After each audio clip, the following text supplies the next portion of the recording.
everybody, and welcome to another episode of Radiorama. It's going to be the first full radio episode using a new phone because my old phone broke, and it was about 6 or 7 years old. So let me know in the comments if it looks or sounds better.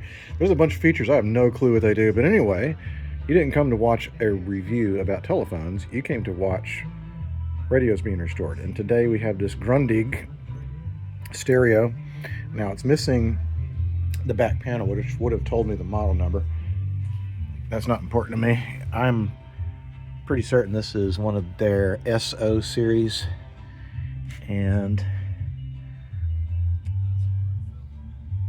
it's probably medium as far as their range goes. This is a pretty comparatively smaller-ish stereo compared to some of the SO series I've worked on in the past.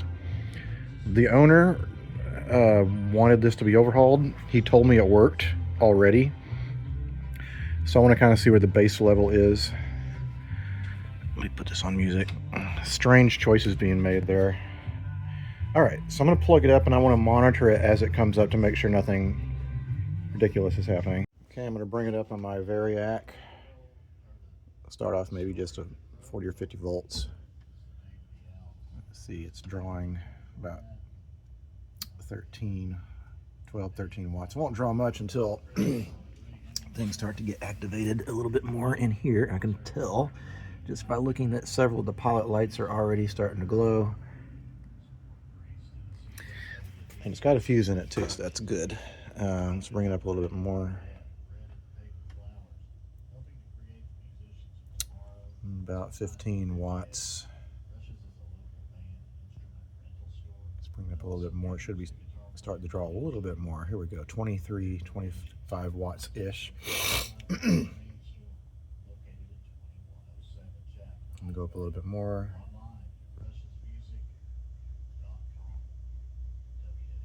Got 110. All right, so let's see.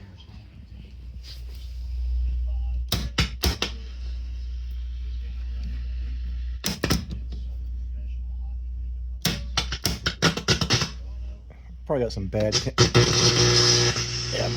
contacts.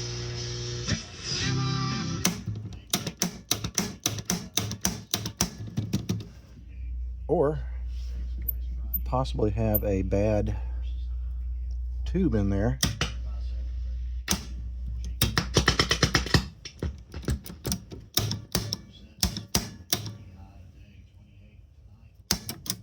All right, so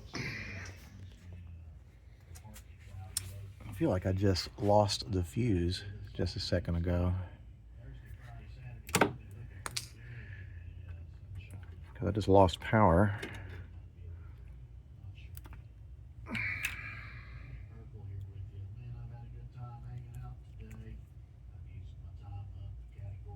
That's fine. Either that or the cord was loose. We'll see. Now I've got an intermittent problem here. Over the years, I've had problems with some of the on-off switches on these sticking, because I got it to come on again, but then as soon as I switched one of the buttons, it went off again. As I can see from over here, it's not drawing anything.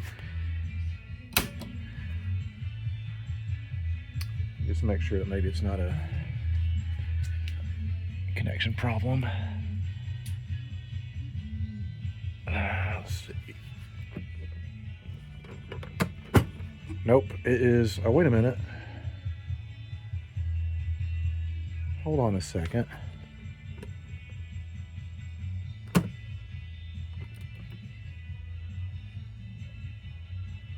Is it the plug? Is it seriously the freaking plug doing that?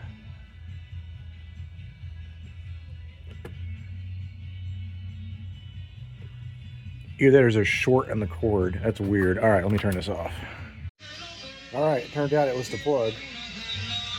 Let me turn this down. But again, no op on FM.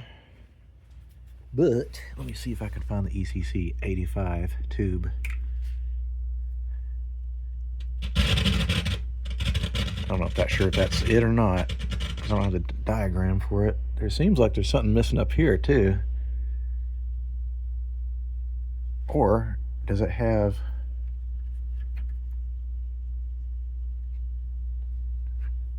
I don't know, I'll need to test that tube. These ECC 85s, which is I assume what that is, and these German radios are prone to being poisoned for some reason. They get cathode poisoning.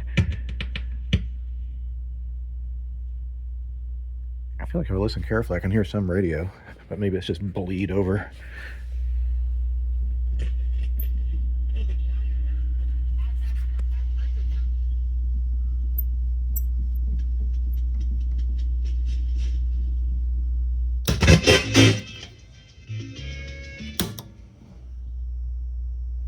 I'm going to cut it off. There's also a pretty pronounced hum going on, which makes me think the filter capacitors are probably on their way out. And that might explain FM performance, but again, I haven't tested the tubes. Owner says he wants it overhauled, and so it has to come out anyway. And it's either going to be one of two things. It's going to be one of these Grundig chassis that has like 10 billion capacitors in it, or I'll get off easier. None of them are easy, but we'll find out. Let me see here. That's good and cold. That's good and cold. Man, I don't like the look of that tube. That 6PQ5, see that brown stuff up there? It doesn't mean anything, but in some instances I've seen that. It means the tube has got some sort of crap going on with it. It could be gassy, could be shorted. Don't know. But this is gonna have to come out. Looks like it might be screwed in from below. Yep, I can feel it. Let's get a little stubby screwdriver to get these screws out of here. Hey, you know what? I wonder if someone's been in here. I've never seen one of these come with... Yeah, someone's been in here. That's one of the original screws, and then it got a Phillips head. So why did they take it out? Why did they take it out? Is there a possibility that it's been worked on? We'll find out. Here we have it out of the cage, and already off the bat I see stuff, and I'm like, why are these leads unsoldered? That's not very good. So let's flip it over. Let's see what we're dealing with here. Well, here we have underneath, and then right away I can tell someone's replaced the electrolytics. It's not the best looking work I've ever seen, but I would assume, looking at this, that maybe the person has done this a time or two, so that gives me a little more confidence. The wires that are going to the top of the volume controller are coming off of...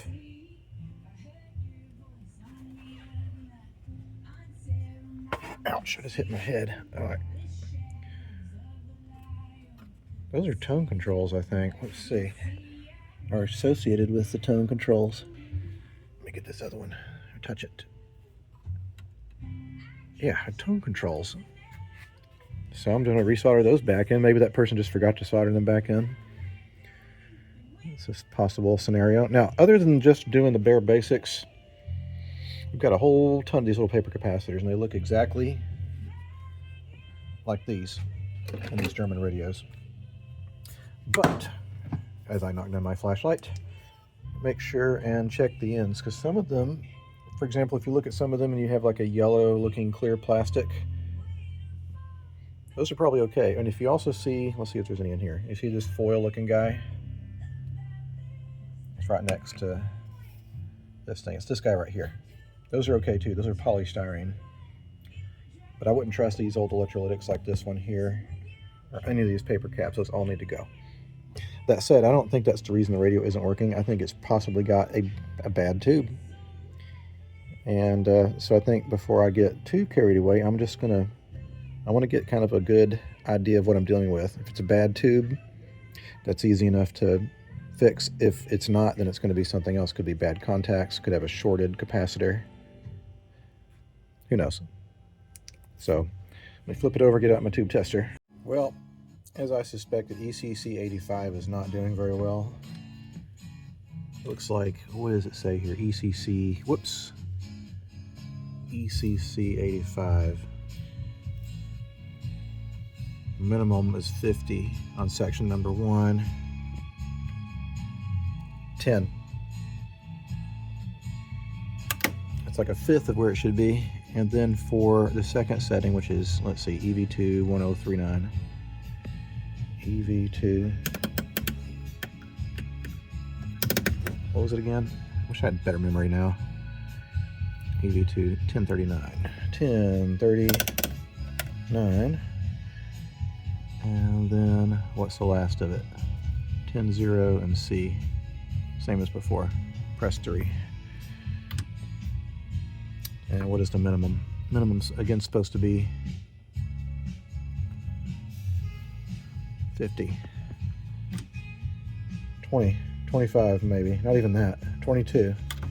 That tube is beyond worn out. This thing is like not usable anymore. So whoever had it last, they weren't listening to FM at all. They were probably just using the record player or whatever was still alive.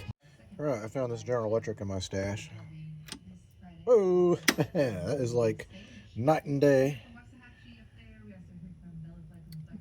Man, that, what does it say on here? Tested in 2000, 100.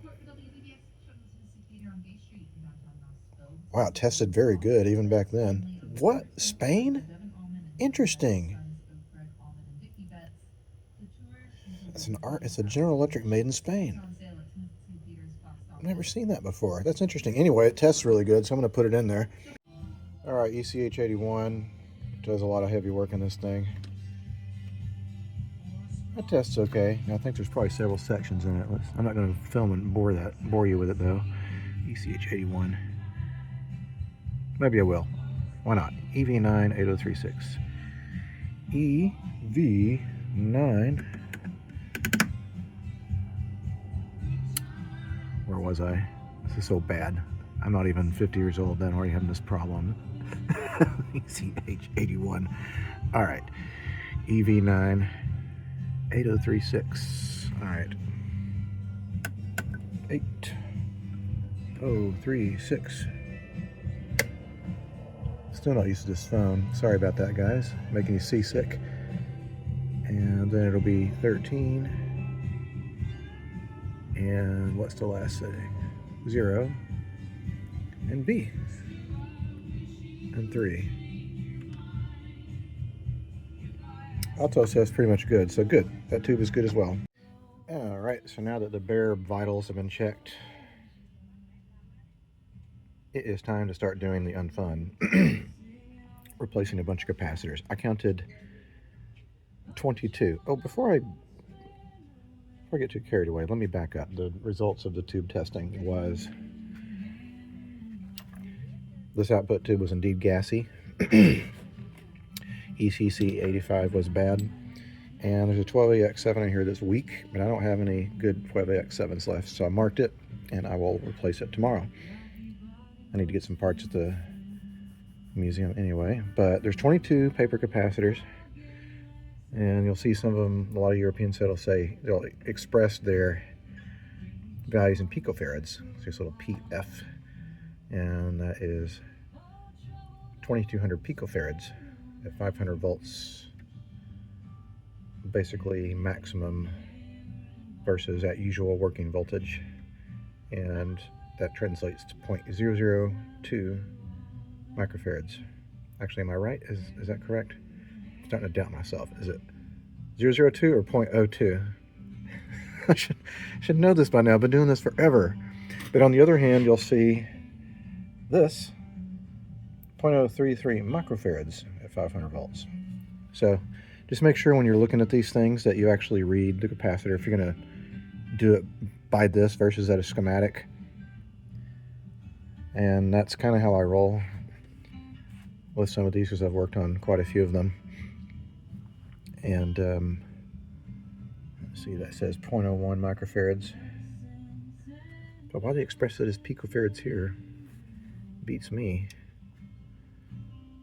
That's also 2200 picofarads. I'll double check my math, but I think it's actually an O2. I'm just being paranoid. Welcome to day 2, working on the Grundig Stereo. I made a pretty good amount of progress last night. I got probably about 70% of the capacitors replaced. There's still quite a few left in here though, with that electrolytic, this paper cap, and there's, let's see, if we count them total, there's 1, 2, 3, 4, 6, 7, 8, 9. There's like 9 more capacitors. Actually, 10. There's another one up here. So I got about halfway done last night. So I guess I made a decent headway. The other thing I'm looking at, which I'm kind of happy to see, is that the clutch material used on the AM and FM clutch. I know this is crazy, but these things do have a clutch. The material is good. If you look down here, there's a mating surface. See how that comes loose, and now that labels the other side to engage, and that's fine. Sometimes that disintegrates, but that has not disintegrated, so that's great. So it's just more of the same old. You just look at the values that are written on the capacitors and just replace like with like. It's 1,000 picofarads, 0.001 microfarads at 200 working volts. I put 630 volts in for everything, which is what these little yellow guys are. So I'm going to complete that. Also, I went ahead and replaced the two 12AX7s that were weak. So now the tube complements in this are now good. So let me replace the rest of those. Now I'm going to fire it back up in the cabinet and see what we're doing.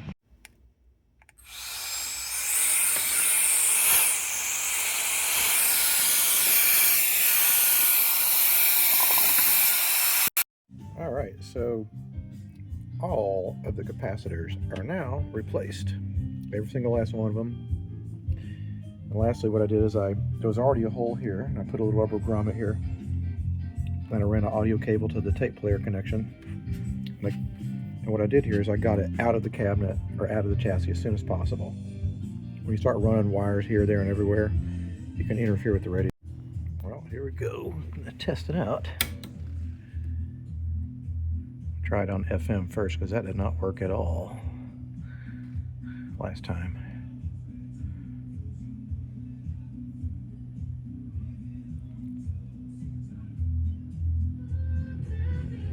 There we go.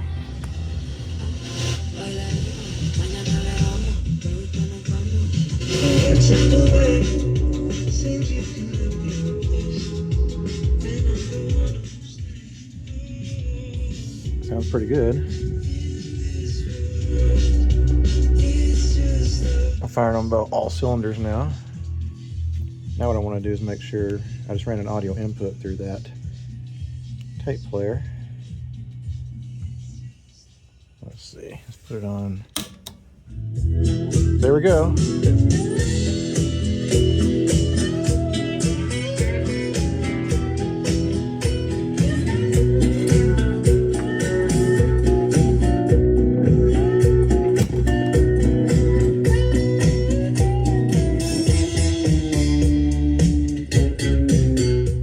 You know what? This thing sounds pretty good. It's really clean. All right, last thing I'm going to do for the day, because it's getting close to quitting time, is maybe clean up the cabinet a little bit. It's not too bad. Some scratches and degradation from age, but I can clean that out with some furniture products. Welcome to, I think, day number 3 working on the Grundig Stereo, and last night the electronics are in pretty good shape. It sounds good. Everything works the way it should. The record player I haven't started on yet, but I want to work on this top, which has, I'm not sure if you can see this. Yeah, right there. You see in front of that blob how there's kind of a streak. So something acidic has gotten on top of this and etched the finish a little bit. So what I'm going to do is, this glob is actually Novus No. 2 plastic polish, which is a very mild abrasive. It works on just about anything. I've used it on wood finishes. And on top of this, I've got some Meguiar's Gold Class Caranuba wax. And what I'm going to do is use my drill attachment. Unfortunately, my big attachment that I was using for my big buffer is worn out. I used to do this by hand, just wearing at my hands. And if I get older, I'm finding that my gripping power, sometimes if I work on this stuff too long, it starts to, I don't know, get messed up a little bit. So I have to be careful with that. So I'm going to go over this whole thing and hopefully work out and get out that etching, because you can put furniture products on it, but if you don't get the finish itself taken care of, it'll look like crap as soon as whatever you put on it dries. All right, well, here it is. After spending a decent amount of time with the hand buffer, Anyway, I got pretty much all of the etching off of there. Now it's still got some dings and scratches. It's okay, it's old. Now, since the electronics are done, the cabinet's now done, it's time to make the record player done. And I can tell you right now, I think I'm about to change the cartridge in it. So let me get it out of here and let's take a look at it. Well, the first thing I did was someone has been in here and they've done a lot of hacking. Someone sawed the front of that out and they installed a different cartridge. That cartridge is hosed. It was this one. So I found a replacement. What I need to do is add a little more weight to this, just a little bit, to compensate for the lack of that bracket. And then I need to find a way to attach that. I think I've got a way to do it. So just bear with me. Alrighty, so we got the new cartridge installed here. And I added a little bit of weight to it so it'll ride a little bit better on the record. Anyway, I need to get the actual mechanism working because it's probably stuck. These Telefunken or whatever, whoever, I'm not sure who made these record players, but they're in Telefunken and Grundig stereos and they're always gunked up. Alright, well, I've taken the platter off, which is pretty easy to do. The first thing I'm going to do is I'm going to reach underneath this. I'm going to feel for the master cog that turns the changer mechanism, and it actually moves very easily. First time for me. That works really well too. And the other thing I'm really happy about is that you see the I forget the name of these things, the idler pulley. This is what engages between the motor and the platter. The rubber's in good shape, it's nice and supple, meaning it's still flexible, and the motor's turning pretty easily. So I don't know, either it was serviced or maybe it got used enough to where it's not a problem.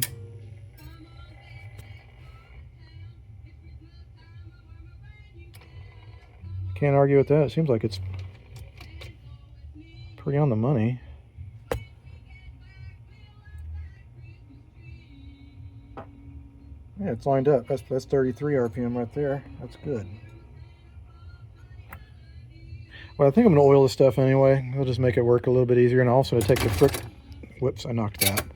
Take the friction, the idler pulley off and clean it. I want to take it off anyway because if you get any oil on it, it's bad news. I've got a theory that someone's actually done this service.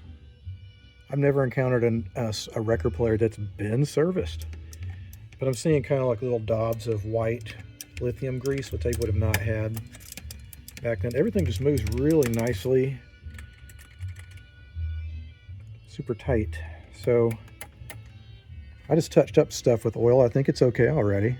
I'm going to make sure and get the bearing on the top here for the cog with a little oil, and then I'm going to put, well, again, I'm going to take the I keep on forgetting the name, idler pulley off and scuff and clean it up, and I'm going to try it out. I bet it'll work just fine. I'm going to go for broke, see if I can get it to do its thing. Well, it is not engaging at all.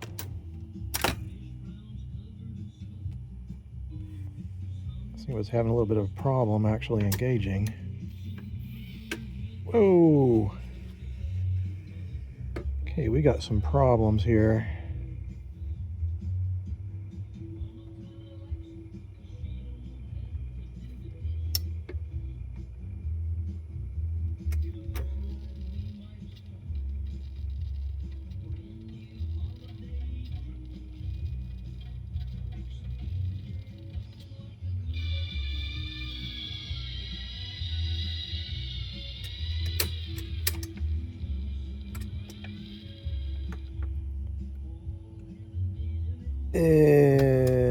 Yeah.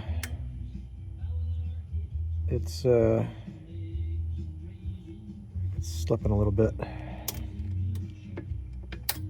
So we really ain't out of the woods yet. Not by a long shot.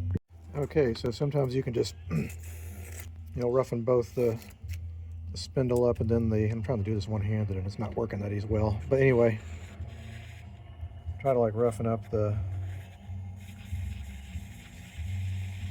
rubber tire material. Want to make sure it's good and grippy.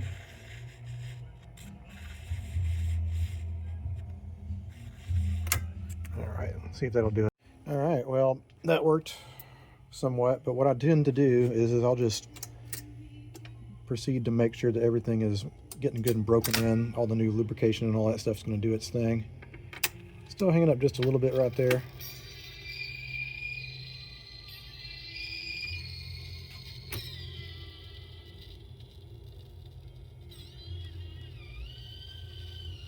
Yeah, it's pulling pretty good now.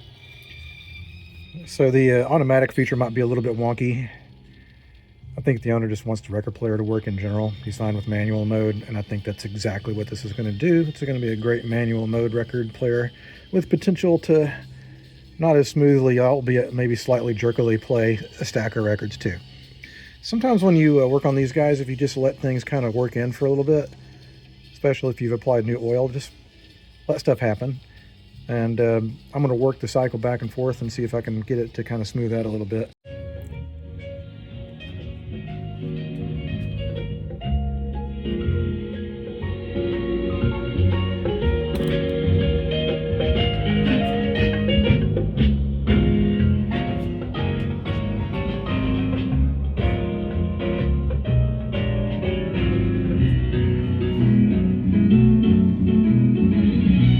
This is terrible music, but the record player works well, so that's all that matters.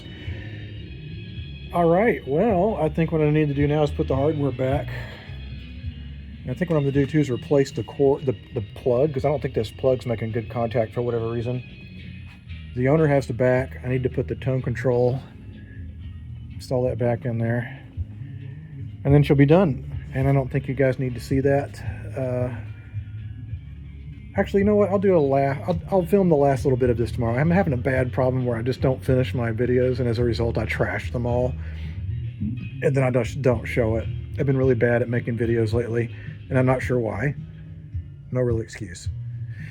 All right, so let me get this buttoned up, and tomorrow will be good and sunny, and I'll be able to show it off as the final product. How about that?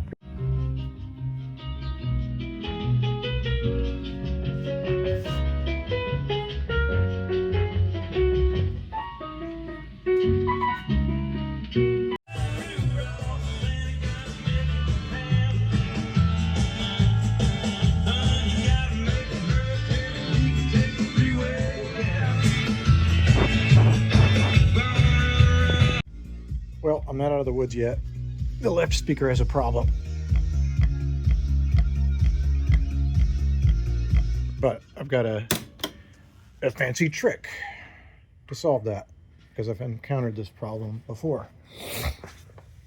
So here's the speaker, and I need to take that out of there. And all I'm going to do is crack the nuts off. I can't believe I just said that. Anyway, remove the nuts and do something, and then put it back in. I'll show you in just a second. All right, here's the trick. The reason they fail is because they put this cross member in here, and eventually what it does is it partially deforms the cone just a little bit. And I find that if I just do this and switch, I'm sure some people are absolutely petrified with, can't believe I just did that. Take it out of there.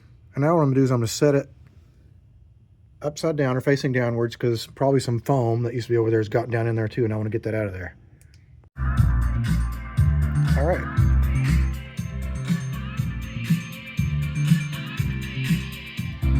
Now you see we're not making that terrible noise anymore. And that's a really bassy song, so it's driving it pretty hard.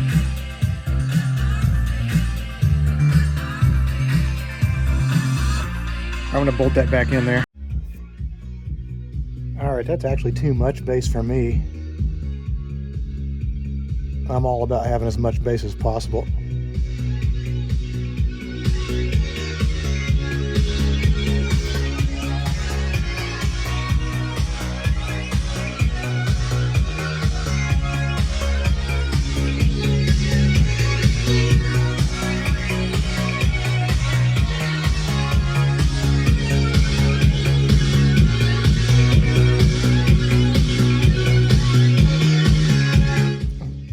It's absolutely a thumping stereo.